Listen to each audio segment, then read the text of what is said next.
आज की इस वीडियो में मैं आपको सुनाऊंगी शनिदेव की व्रत कथा। हे शनिदेव, इस कथा को कहने सुनने और हुंकारा भरने वाले सभी भक्तों के कष्ट दूर करना, सभी भक्तों की रक्षा करना और उनकी सभी मनोकामनाएं भी पूर्ण करना।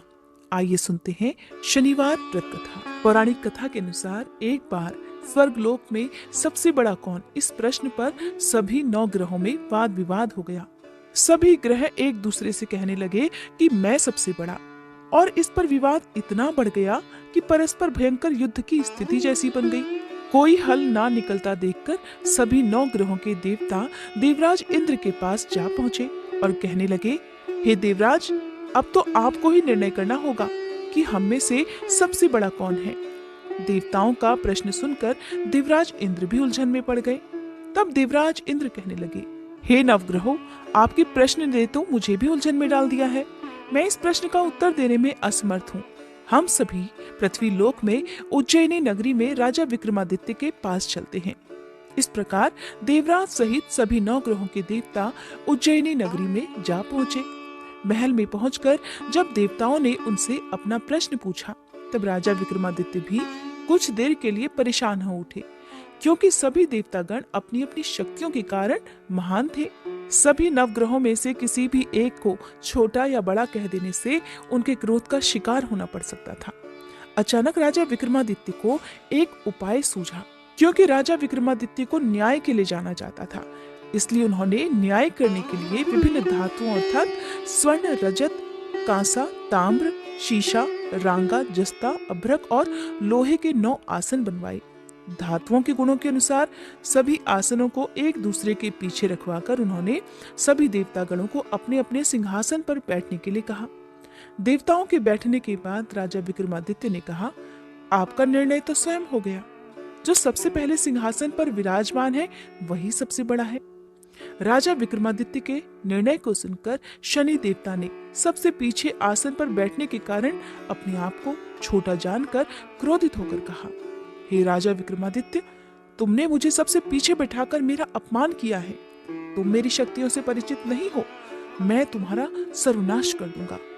तब शनिदेव ने कहा, सूर्य एक राशि पर 1 महीने, चंद्रमा 2.25 दिन, मंगल 1.5 महीने, बुध और शुक्र 1 महीने, बृहस्पति 13 महीने रहते हैं, लेकिन मैं किसी राशि पर 7.5 वर्ष अर्थात 7.5 जिसे कहते हैं तक रहता हूँ।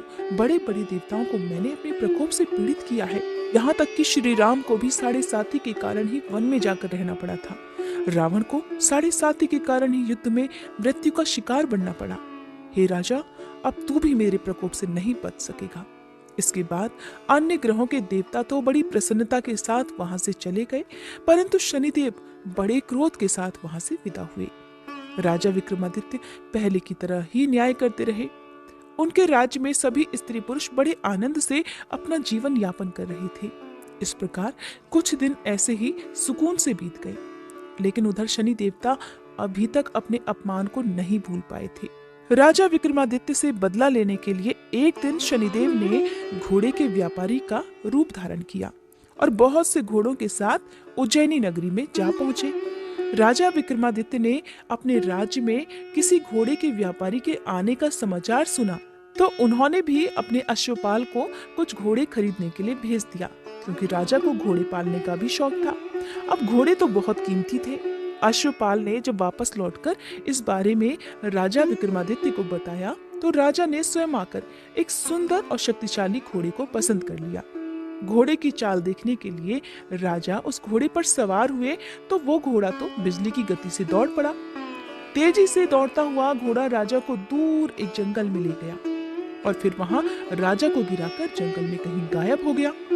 अब राजा अपने नगर को लौटने के लिए जंगल में ही भटकने लगा, लेकिन उन्हें लौटने का कोई रास्ता ही नहीं मिला।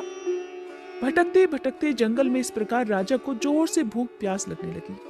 काफी दूर तक भटकने के बाद आखिरकार राजा को एक चरवाहा मिला। राजा ने उससे पानी मांगा। पानी पीकर राजा ने उस चरवाहे को अपनी अंगूठी दे दी। फिर उससे रास्ता पूछकर वो जंगल से निकलकर पास के ही एक नगर में जा पहुंचा। अब राजा विक्रमादित्य ने एक सेठ की दुकान पर बैठकर कुछ देर तक तो आराम किया। उस सेठ से राजा ने बातचीत की। राजा के बारे में पूछा तो राजा ने बताया कि मैं उज्जैनी नगरी से आया हूँ। राजा के कुछ देर दुकान पर बैठने से अब सेठ जी को बहुत बिक्री हुई। सेठ जी ने राजा को बड़ा भाग्यवान समझा कि इन्हीं के कारण आज मेरी दुकान में सबसे ज्यादा बिक्री हुई है। तो उन्होंने खुश होकर राजा को अपने घर पर भोजन के लिए आमंत्रित कर दिया और उन्हें अपने घर ले गए। सेठ के घर में सोने का एक हार खूंटी पर लटका हुआ था। राजा को उस कमरे में छोड़कर सेठ कुछ देर के लिए बाहर चला गया। तभी एक आश्चर्यजनक घटना घटी। राजा विक्रमादित्य के देखते ही देखते सोने के उस हार को खूंटी ने निगल लिया। वापस लौटकर सेठ ने देखा कि हार तो वहां पर था नहीं। हार को गायब देखा तो चोरी का संदेह राजा पर ही किया, क्योंकि उस कमरे में केवल राजा ही अकेला बैठा था। तब सेठ ने अपने नौकरों से कहा कि इस परदेसी को रस्सियों से बांधकर नगर के राजा के पास ले चलो। इस तरह से राजा को रस्सियों से बांधकर नगर के राजा के पास ले जाया गया। राजा ने जब राजा विक्रमादित्य से हार के बारे में पूछा तो उन्होंने बताया कि उनके देखते ही देखते खूंटी ने तो हार को निगल लिया था। इस पर राजा ने क्रोधित होकर चोरी करने के अपराध में राजा विक्रमादित्य के हाथ पांव काटने का आदेश दे डाला। किसी ने भी राजा की बात का विश्वास नहीं किया। इस तरह से राजा विक्रमादित्य के हाथ पांव काटकर उन्हें नगर की सड़क पर छोड़ दिया गया। कुछ दिनों के बाद एक तेली उन्हें उठाकर अपने घर ले गया और उन्हें अपने कोलू पर बैठा दिया। अब राजा आवाज देकर बैलों को हाँकता रहता और इस तरह तेली का बैल चलता रहा। अब राजा को भोजन भी मिलता रहा। शनि के प्रकोप की 7.5 पूरी होने पर वर्षा ऋतु प्रारंभ हुई। अब एक दिन राजा विक्रमादित्य एक रात को मेघ मल्हार गा रहे थे कि तभी नगर के राजा की लड़की राजकुमारी मोहिनी रथ पर सवार होकर उस तेली के घर के पास से गुजरी। जब उसने मेघ मल्हार सुना तो उसे बड़ा अच्छा लगा। दासी को भेजकर गाने वाले को बुला लाने के लिए कहा। अब दासी ने लौटकर राजकुमारी को अपंग राजा के बारे में सब कुछ बता दिया। राजकुमारी उसके मेघ मल्हार से बहुत मोहित हुई, अतः उसने सब कुछ जानकर भी अपंग राजा से विवाह करने का निश्चय कर लिया। राजकुमारी ने अपने माता पिता से जब यह बात कही कि वो एक अपंग से विवाह करना चाहती है तो वे हैरान रह गए। रानी ने मोहिनी को समझाया, बेटी तेरे भाग्य में तो किसी राजा की रानी होना लिखा है, फिर तो उस अपंग से विवाह करके अपने पांव पर कुल्हाड़ी क्यों मार रही है। लेकिन राजकुमारी ने अपनी जिद नहीं छोड़ी।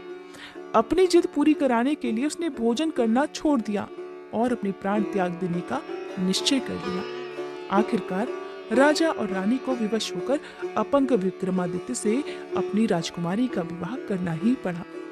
विवाह के बाद राजा विक्रमादित्य और राजकुमारी उसी तेली के घर में रहने लगे। उसी रात स्वप्न में शनिदेव ने राजा से कहा, हे राजा, तुमने मेरा प्रकोप देख लिया, मैंने तुम्हें अपने अपमान का दंड दिया है। इस प्रकार राजा ने शनिदेव से क्षमा करने को कहा और प्रार्थना करते हुए कहने लगे, हे शनिदेव, आपने जितना दुख मुझे दिया है किसी और को कभी मत देना। तब शनिदेव ने कुछ सोचकर कहा, हे राजा, मैं तुम्हारी प्रार्थना स्वीकार करता हूँ। जो कोई स्त्री पुरुष मेरी पूजा करेगा, शनिवार को व्रत करके मेरी व्रत कथा सुनेगा, उस पर मेरा आशीर्वाद सदा बना रहेगा। इस प्रकार प्रातः काल जब राजा विक्रमादित्य की नींद खुली तो उसने अपने हाथ पांव सही सलामत देखे। ये देखकर राजा को बड़ी खुशी हुई। उसने मन ही मन शनिदेव को प्रणाम किया। राजकुमारी भी राजा के हाथ पांव सही सलामत देखकर आश्चर्य में डूब गई। तब राजा विक्रमादित्य ने अपना असली परिचय देते हुए शनिदेव के प्रकोप की सारी कहानी रानी को कह सुनाई। सेठ को जब इस बात का पता चला तो वो दौड़ा दौड़ा तेली के घर पहुंच गया। राजा के चरणों में गिरकर क्षमा मांगने लगा। राजा ने उसे क्षमा कर दिया, क्योंकि ये सब तो शनिदेव के प्रकोप के कारण हुआ था। सेठ राजा को अपने घर ले गया और उन्हें भोजन कराया। भोजन कराते समय वहां एक आश्चर्यजनक घटना घटी। सबके देखते देखते उस खूंटी ने हार उगल दिया। ये देखकर सेठ बड़ा प्रसन्न हुआ और सेठ ने अपनी बेटी का विवाह भी राजा के साथ कर दिया। बहुत सारे स्वर्ण आभूषण और धन आदि देकर राजा को अपनी बेटी के साथ विदा कर दिया। अब राजा विक्रमादित्य राजकुमारी मोहिनी और सेठ की बेटी के साथ उज्जैनी नगरी में पहुंचे तो नगर वासियों ने बड़ी खुशी से उनका स्वागत किया। अगले दिन राजा विक्रमादित्य ने पूरे राज्य में घोषणा करा दी कि शनिदेव सभी देवों में सर्वश्रेष्ठ हैं, इसलिए हर स्त्री और पुरुष शनिवार को उनका व्रत करें और व्रत कथा अवश्य सुने। राजा विक्रमादित्य की घोषणा से शनिदेव बड़े प्रसन्न हुए। शनिवार का व्रत करने और व्रत कथा सुनने के कारण सभी लोगों की मनोकामनाएं शनिदेव की कृपा से पूरी होने लगी। सभी लोग बड़े आनंद पूर्वक रहने लगे। बोली शनि देवता की जय।